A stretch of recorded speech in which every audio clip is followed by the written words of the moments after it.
नमस्कार, मैं हूं प्रज्ञा मिश्रा और आप देख रहे हैं प्रज्ञा का पन्ना।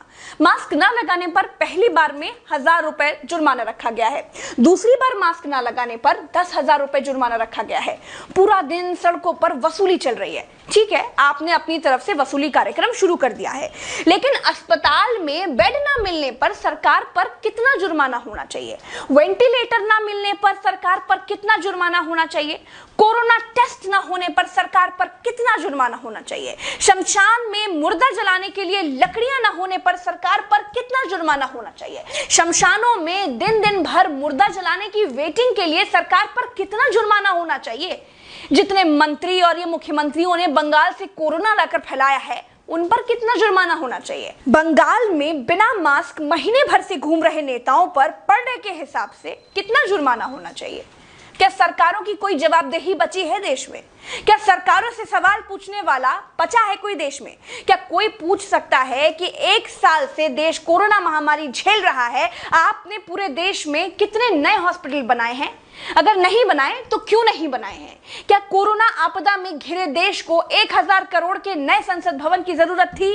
क्या देश को 300 करोड़ के नए बीजेपी दफ्तर की जरूरत थी? क्या देश को तत्काल 1100 करोड़ के राम मंदिर की आवश्यकता थी? मंदिर के लिए चंदा मांगा जा सकता है तो हॉस्पिटल बनाने के लिए भी सरकार चंदा मांग सकती थी, लेकिन अस्पताल बनाने की नीयत नहीं थी। मूर्ति बनाने की नीयत थी तो बना दी।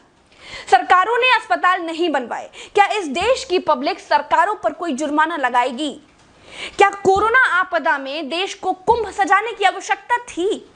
क्या देश को कोरोना महामारी के बीच बंगाल चुनाव में रैलियों की आवश्यकता थी?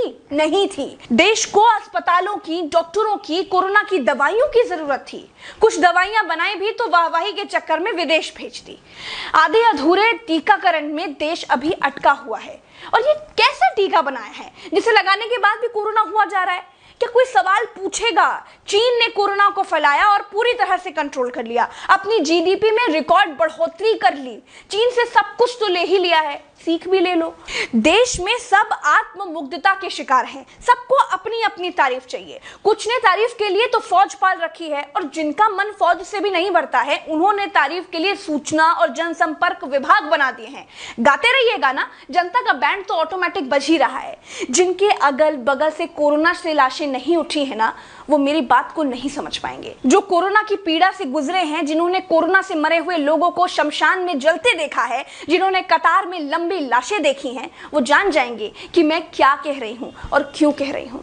चलते हैं। राम राम, जय हिंद, दुआ।